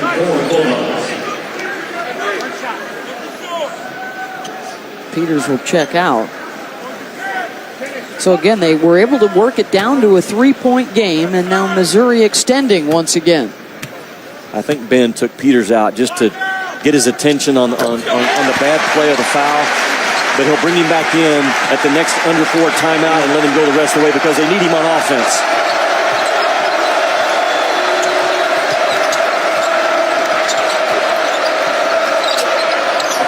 Stapleton for 3. Again, Ben Howland with a shake of the head. Why are we not getting the ball to the rim? Yeah.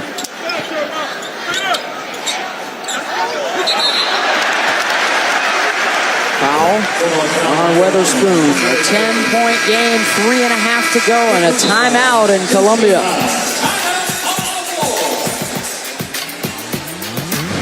ESPN's exclusive presentation of college basketball is presented by 5-Hour Energy Shots. Get back to 100%.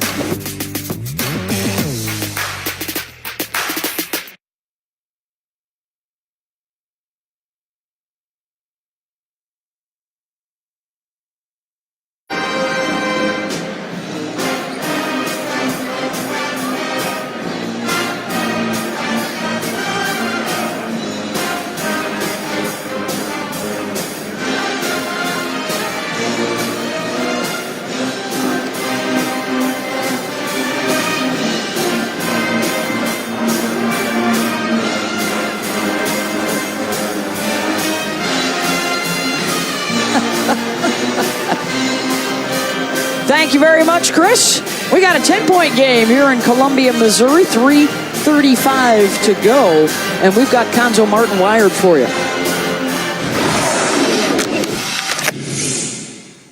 Guy, what I'm saying to you, boy, in the first half, you guard it, but you standing straight up. So as soon as they go, you got to stay down.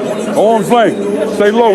When you guys start getting down here, they running, man, you can't be straight up. Hey, we got to take good shots now. This ain't no hero ball. Got to get good shots every time down. Oh, I love that. This ain't no hero ball. You got that right. They've been well balanced. Everybody that's gotten into the game has scored. In particular, their shooters, Robertson, Barnett, and Geist, have combined for 46 points today. Now Missouri in that double bonus. You got Robertson at 92%, Barnett at 88%. Currier at 89%, a 78% free throw club to close out close games.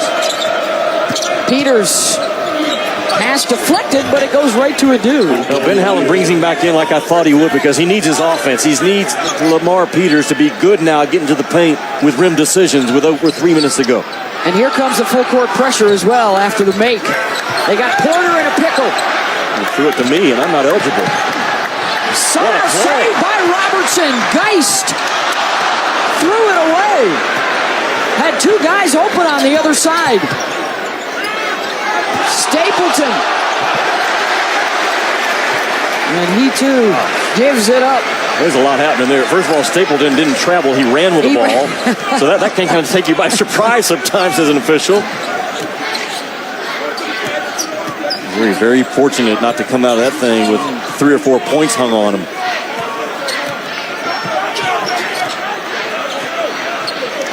Running clock, running motion with a ball screen. That's the only thing that's changed.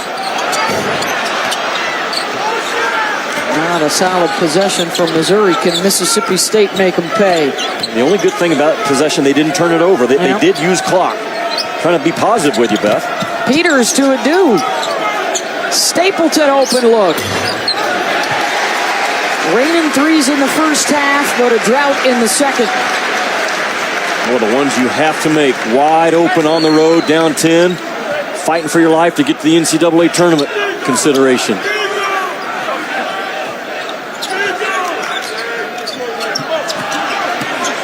Porter off the dribble, and he'll head to the free throw line with 1:49 to go. There's just great value in this kid, Beth, because you bring him up into the double up with the horns action, or whatever you want to do with him on the elbow. He can dribble, hand off. If you cheat to his outside shoulder or inside shoulder, he's going to spin off of it and get to the rim. And as he's going to the rim, he has his eyes up, so he's always able to make a pass. That is the 5th personal foul on Xavier Stapleton. One of those being the technical foul. And now Porter at the line, and he's 5 for 5 on the day. Of course, still to come today on ESPN, the Big Ten Showdown, Purdue and Michigan State. 4 Eastern, 1 Pacific on ESPN and on your ESPN app. I'll go back to the fact that Purdue is beating folks by an average of 19 points per game, and Michigan State's 18 points per game. It is so hard in a 40-minute game to pound someone by 20. That's a great sign of strength in my eyes for those two clubs. Weatherspoon lays it up and in.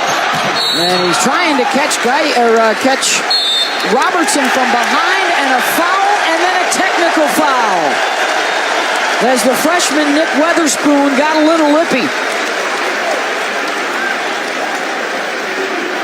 He crossed the line in terms of competing his tail off, but then losing the composure. And it was an automatic. It's obviously something that Nick said, because there was no hesitation. It was bam, a point, and ring him up. You have to know if you're Cassius, they're coming from behind, and he got fouled 4 or 5 dribbles back. They didn't call the first foul. And then right here at the end of the play, bam. Peter Uzanis, and now our guy Cassius Robertson, who is offset with the free throw line. There you go. I think it's his first trip. Not directly on the nail. Yeah, watch where he puts his feet. He's offset. He has really stepped over with his right foot about 18 inches over from that nail, which is highly unusual, but he's a 92% free throw shooter. And you don't mess with something that good. I believe the soccer folks would call that goofy-footed. He is goofy-footed, but he's an excellent shooter for a goofy-footed guy. Yes. But look at that from right behind him. You can see that he's offset. So that line, it's not straight. He's shooting more like this, like that angle right there. Some might say cattywampus. As I empty this thesaurus with a minute and a half to go. You go tell him he's a cattywampus, goofy-footed shooter. I'm going to tell him he's great. 92%. You can call him whatever you want. Call him great. I'm calling it good. Oh, Bimo, you never cease to amaze me. Gotta make that English degree pay off or something. Peters. The 3-ball, Carter, no. Stick back is good for Weatherspoon. Mississippi State out of timeouts. They got it. And they're going to get it right back on the turnover. Quick update from Chris Cotter.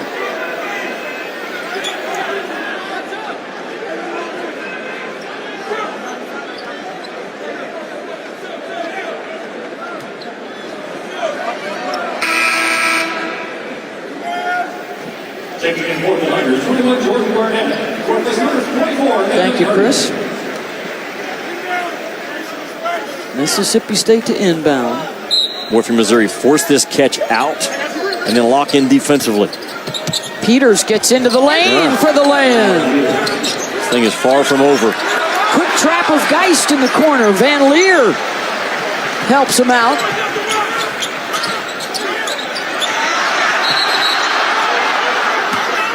And I think a timeout was called by Missouri. And now some more pushing and shoving going on.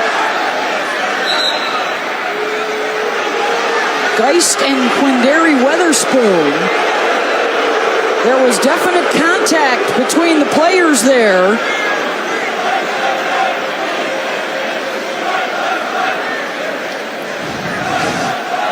Well, you see Robertson when he picks it up. Q Weatherspoon right there gets in his cylinder. That could have been a cylinder play as well. And then Robertson rips it out. I know Cuonzo called the timeout. Was there a foul called?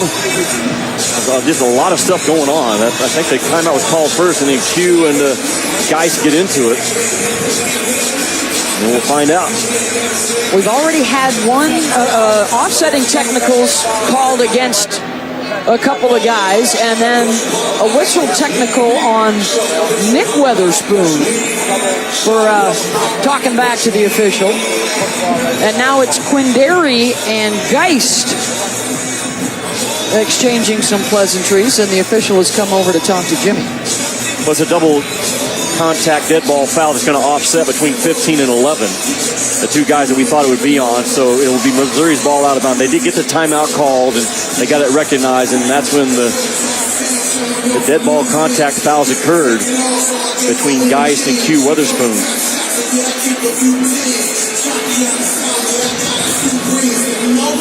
Right now, you're going to your bench, just walk away from it. Cuonzo trying to get Geist over. If there's going to be a confrontation, Geist is going to be in the middle of it. I can't tell you that from watching this guy play over the last 2 or 3 years. But again, if he's not tough, he can't play in this league. That's going to be the second on Jordan and the fourth on Quindary. And precipitating all of that was the timeout called by Missouri. They will have 2 left. Mississippi State without any. Tigers have the possession arrow. Mississippi State now, hard pressure right now to get this thing in, to try to get a steal. If it's not there, you're going to have to foul with a minute to go and you're down 8. The problem is you're fouling an exceptional free throw shooting team. Their poorest is Tillman, and he's on the bench. And this guy right here is second best in the league. Robertson has it back. Final minute. They're going to play out the shot clock here as it winds down to 5. Missouri's got to recognize. Per year attacks has it stripped. And it's a shot clock violation. 45 seconds to go and time for the Bulldogs. Ben Howland rolls the dice a little bit to not foul because you're down 8 with 45 seconds to go. So it's still a 3-possession game. But do you have enough time without timeouts to keep this game extended? Wait, it looked like, Jimmy, they had possession of that ball. They should have let him play on. I thought they should have let him play on. Maybe taking 2 points away from Mississippi State in transition. Peters, and one as it rolls around and down. The one thing Missouri could not afford to do was give up a 3 or a made 2 and a 3. That's a hard drive by Peters. His value in this game to drive the ball and get to the paint and make tough twos has been exceptional. And then you expect the free throw to be made and then the hard heat to come once again for Mississippi State. Missouri with 2 timeouts. They have to know that if they get in trouble, call timeout. 19 points, Lamar Peters. They're going to face guard with a guy on the ball. That's hard to get it in. Very difficult to get it in. And they're going to turn it over. Drive it. Weatherspoon, the drive. Holman missed it, but he's fouled. A really good last 25 seconds by Mississippi State to do exactly what they wanted to do. They get a stop coming out of the side out of bounds, and they come down and get an and one, and then they were face guarding all over the 4 spots on the floor with a guy out of bounds on the ball. Makes it very difficult to get it in. It's a huge free throw right now to cut this thing to 1 possession. A lot of moments in this game for Mississippi State, but certainly the one that sticks out that Aunt Carol may be thinking about. Remember the missed dunk in that first half by Datcher. Absolutely. This is the one right here.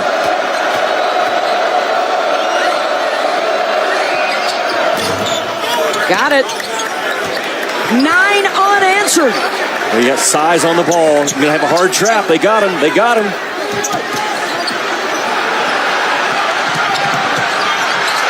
And a steal. Bet he got tripped. The pull-up for Peters to tie, and he does. 12 in a row. Shot clock is off. Tom's going to bring it across and call timeout. What a comeback by the Bulldogs. How about that? The fight of Ben Howland's squad to not go away. They got a defensive stop with 1:05 or change to go to come out and just say, you know what, we're going to get a stop.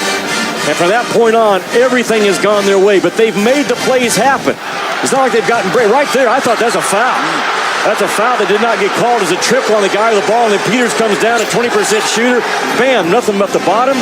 And oh my, a tie ball game in a game that will be the biggest win if Mississippi State can pull it off, not only this year, but in Ben Howland's 3 years in Starkville. What a comeback. Joe Lunardi has him as one of the next 4 out. Missouri right now in the field, one of 8 SEC teams in. So now, what does Conzo Martin draw up with 16 seconds to go? They do have a timeout. Mississippi State does not. Missouri also has the arrow. Reminder, we'll get to Florida State, Notre Dame. They're coming up next at the conclusion of this game. Well, 2 things. You cannot take for granted that you're just going to get it in. Mississippi State has had hard pressure on you, especially the last 2 or 3 minutes. Your outlet guys have to be strong and get the ball. So Conzo's first thing he's probably talking about, how are we getting it in? We're not going to take that for granted. We're going to get it in. Now, what are we going to go to?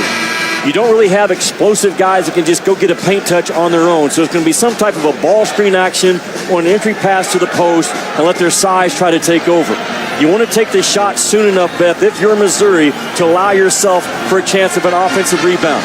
The last thing that you say come out of Mississippi State's huddle is this. When they shoot Missouri, all 5 guys must box off, and let's send this thing to overtime. All the momentum in maroon right now, a 12-0 run to tie it. And now Missouri will try and win it.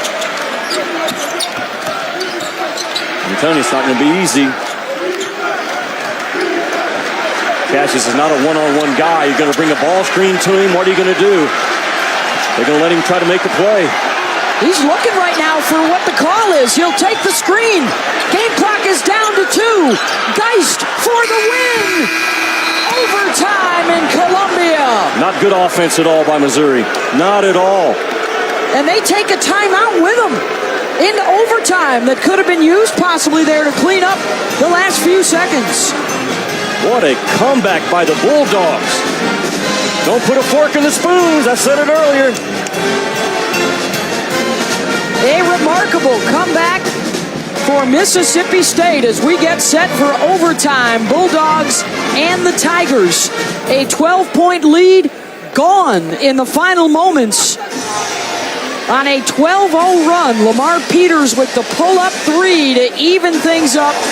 And then Missouri seemed out of sorts on their final possession. Yeah, they were more than out of sorts. I mean, they ran nothing that gave them a chance to win that ball game in regulation. And the most competitive guy in a close game is usually the difference maker. Lamar Peters has been the most competitive guy on this floor for the last 3 minutes. They got key turnovers. They made free throws. They made all the plays they had to make. And Aunt Carol is clapping, and she's loving it. And there's the steal, the rip, and the pull-up 3 by a 20% three-point shooter. But the guy has a huge competitive heart. In the last possession, no offense ran at all. They put the ball in Cassius Robertson's hands. Jontay Porter tried to come over and set a little bit of a side ball screen. The ball never got to the paint and tried to at least get themselves to the free throw stripe. And now we play an extra session. This overtime is presented by 5-Hour Energy. And we've got more basketball for you thanks to a 12-0 run in 1 minute and 37 seconds from Mississippi State. When your team can do that on the road, you got a bunch of competitive dudes. And Mississippi State, they put that check beside their name in my eyes today. A 4-game SEC win streak, their best in 10 years, and now they're trying to add to it. With one to open the eyes of the NCAA selection committee. I thought Peters had a layup right there. I mean, he's getting to the paint anytime he wants, so how good will his rim decisions be with 4:45 to go? It's a big part of this game now going forward for the Bulldogs. Porter picks off the inbound. That was bad as well. I mean, they were running in. They were in the hard corner to get it in. They came up and set a back screen on a guy and just put too much traffic around the ball. And let's see now, where are the heads of the Missouri players after the shocking finish to regulation? Tillman has it picked. One turnover every 8 minutes for Jeremiah Tillman because he doesn't recognize yet as a young player the double team coming down on him when he puts it on the floor.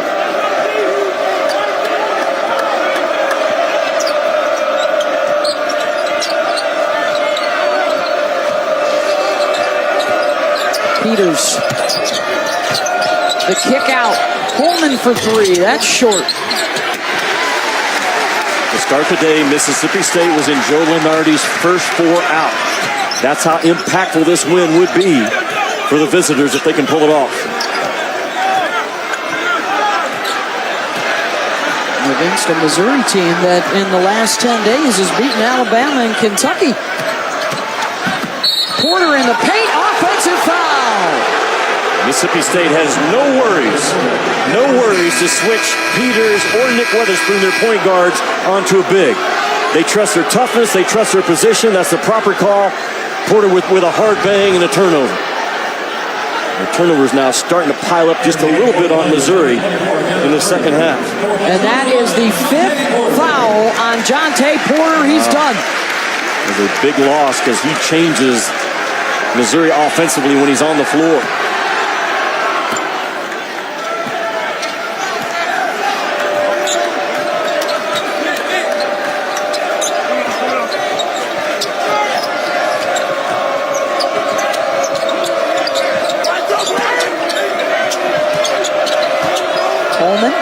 Gets a couple feet in the paint and hits. Oh, a tough shot. I mean, he missed one of those earlier where he was fading away towards the bench. At least that one, he was coming towards the middle. First Mississippi State lead since midway through the first half. Per year for 3. That's not his forte, 25% on the season. He's made 1 out of 16 in conference play coming in. That's settling in your half-court offense. The decision-making now becomes so important down the stretch.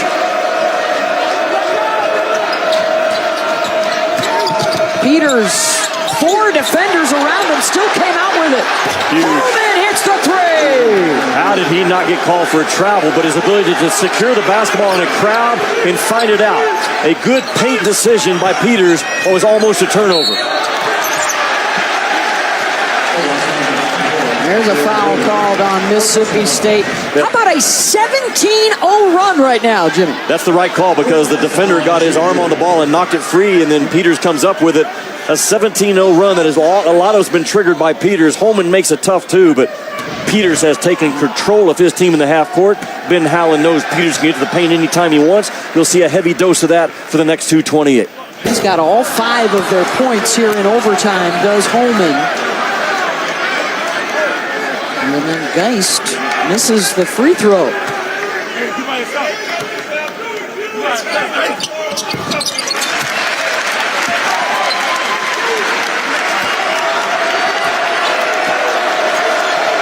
If you're Mississippi State, you try to put Missouri in a long defensive possession, make him work, see if you can get a breakdown, and then trust the ability of Peters to go attack the rim and make a play. That's exactly what they're doing right now.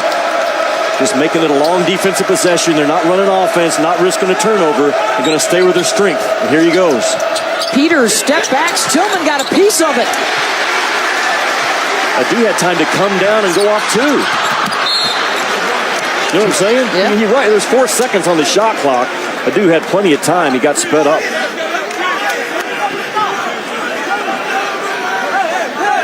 Under 2 minutes, Geist to inbound. Or check that, Robertson now will go over to inbound. And Ben Howland pointing something out to the officials. It may have been a bench warning to the assistants from Mississippi State. I'm not sure.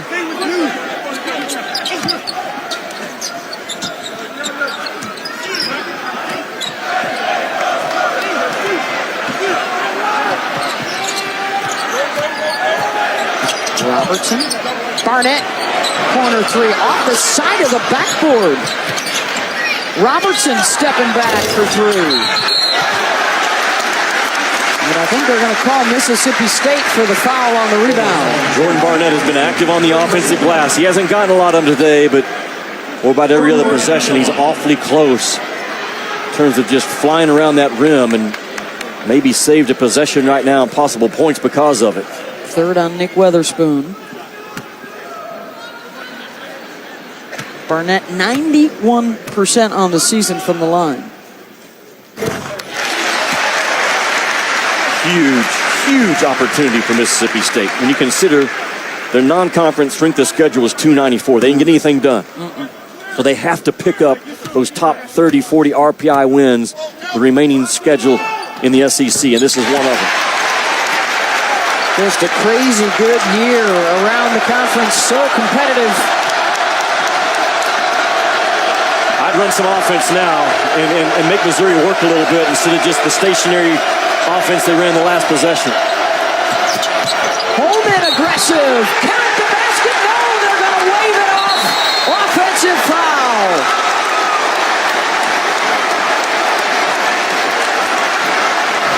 Well, it's a big play because Holman drives it, tries to avoid it. Tillman gets his feet set. There's enough contact on the left shoulder. Absolutely right. Bam, well done by Tillman to get outside the restricted arc, knowing that he had to step up. But he stepped up quick enough to get his feet set, and Holman just couldn't slide around to avoid the charge. So a 2-point game, $1:23 to go. I think perhaps they have to make sure that his feet were out of the arc. And they're also looking up at the clock. There is your Mississippi State resume, tied for fourth right now in the SEC.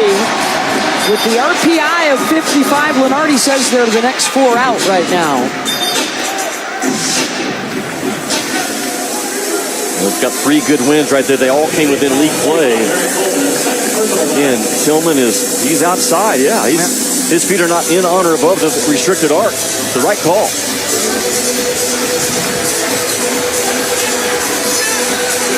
So now a 2 to tie, a 3 for the lead.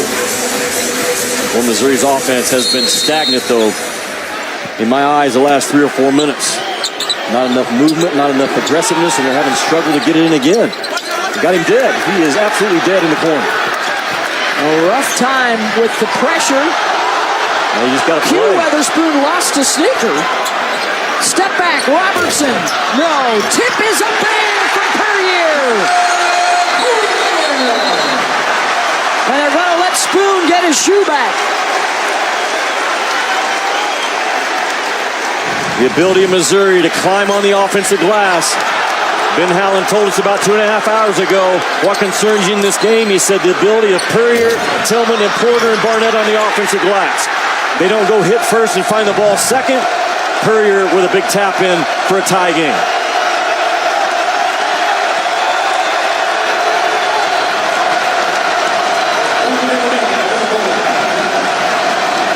Will they get the ball back in Peter's hands, or do they feel like they have the advantage now with Barnett, who's 6'7", on Nick Weatherspoon? Weatherspoon can go by as well. Barnett needs to stay down. Weatherspoon over Tillman, no. Quindary second chance. And a foul on Missouri.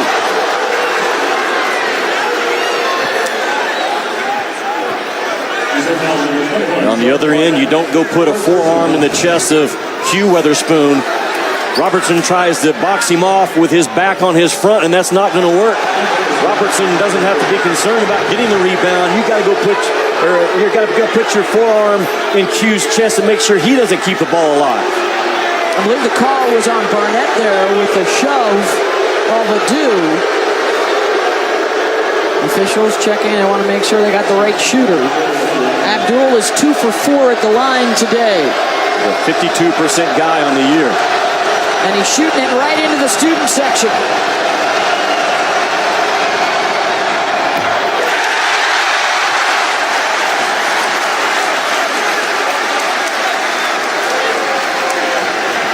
You have to box off right now if you're Missouri. Holman, that guy on the ball side over here near us, is the threat to keep it alive with his length.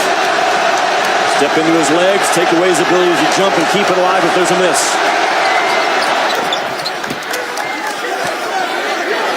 One-point lead for Mississippi State.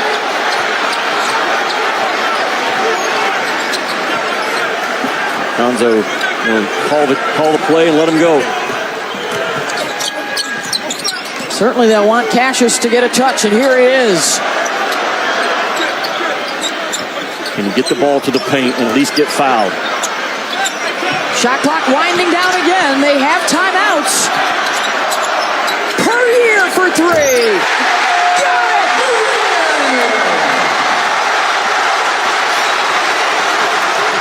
Peters for the lead. No! Wave it off. They're going to call him for the foul on the push-off.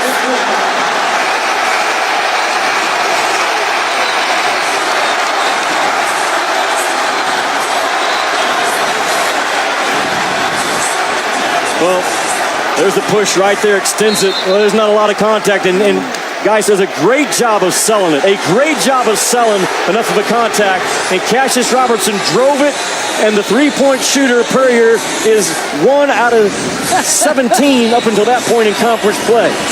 Was a tough, competitive kid.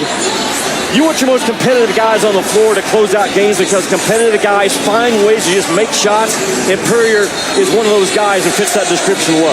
Don't look at the stat sheet, young man. Show us your heart, and he did on that shot. And now 6 seconds to go. Missouri's going to have the ball. Here's Puryear. Well, there was just enough contact by Peters on the next possession, and Geis did a good job to get in front and sell it. Because Peters, with a step back, knocks down the three, would have given Mississippi State the lead with 6 seconds to go. Puryear, the junior from Blue Springs, Missouri. He's been struggling shooting the ball, but Conzo Martin loves his toughness, loves his leadership. You go back to the SEC tournament last year. He hit the buzzer beater against Auburn in the SEC tourney. Well, he's been the reason why this team has clicked, because a guy like Cassius Robertson transfers in, and Kevin Puryear says, I'm okay with him because he works his tail off and he deserves all the minutes that he's getting. But Puryear's a guy that's been beaten his entire career here. So he has embraced the chance for Missouri to win and win as one and win as a team. And now Missouri has to get it in, and that has been a challenge for them in this game. And Carroll leading the contingent of locals that are firmly behind Ben Howland. A lot of family and friends here today, and they watched an amazing comeback, a 17-0 run at the end of regulation and into the start of overtime. But right now, it's the Tigers and Kevin Puryear. You want to talk about a guy who's hungry. They had their worst season in 50 years here last year at Missouri. Yeah. And the turnaround under Conzo Martin and the help of a lot of guys who stuck around. Again, you got a size guy on the ball right there. It's going to make it difficult for the passer to have vision, and you're face guarding at all other spots on the floor. That last foul, by the way, Lamar Peters, was his 5th, so he is out. And Ben Howland will call the timeout.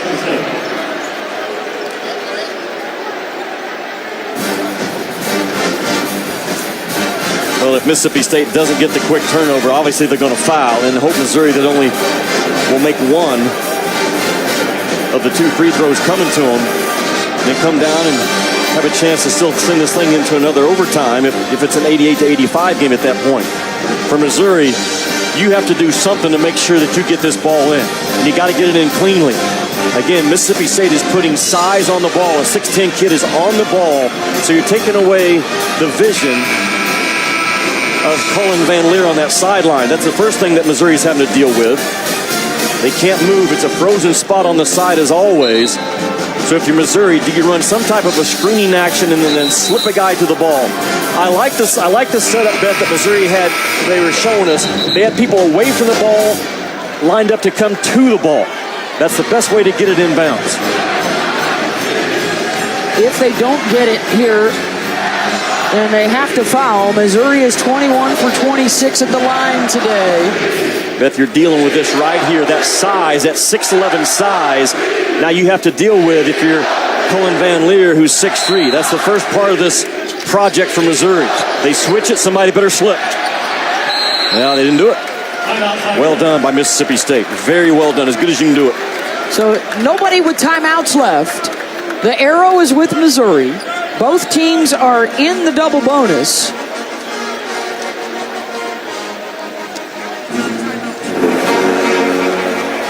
Now, Missouri has not been comfortable or clean getting the ball in against the full court pressure or now the side out of bounds pressure.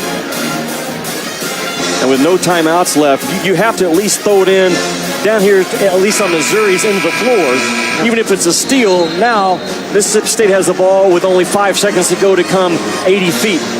You have to throw it in, and you can't throw it in back here and risk a turnover in that situation. So Konzo's now going through all those things. Worst case scenario, let's at least throw it down to our end. Even if it's a steal, let's lock up and they only have 5 seconds to bring it. But can you get it in bounds? Boy, things you work on at the end of every practice this time of the year. And right now, can you execute it? Because you're being face guarded again with size on the ball. Screen and slips are the best way to do it. Screen it. They got him locked up. Well done by Cassius. Well done. Robertson to the line here as he's fouled by Tyson Carter, and he will shoot 2. Cassius Robertson refused to be guarded for a 5 count. Little screening action, and it just became a foot race, and they get it in the hands of the guy who offsets his feet. Goofy-footed, as you called him, but as reliable of a free throw stroke as we have in this league. 20 points. He's 3 for 4 at the line. The Canadian native who started out at Canisius, wanted to try the big time after he graduated, came to the SEC, and now is having an all-conference-like season. I'd pull everybody off if I were Konzo. Yeah, it doesn't matter now. Got them both. Weatherspoon's 3 won't go, and the Missouri Tigers are all alone in 4th place in the Southeastern Conference. The most unlikely of three-point shooters, Kevin Puryear, with a massive triple in overtime. And this is the one that would win it for the Tigers. Coming up, Florida State and Notre Dame. Thanks for spending a little time with us in Como.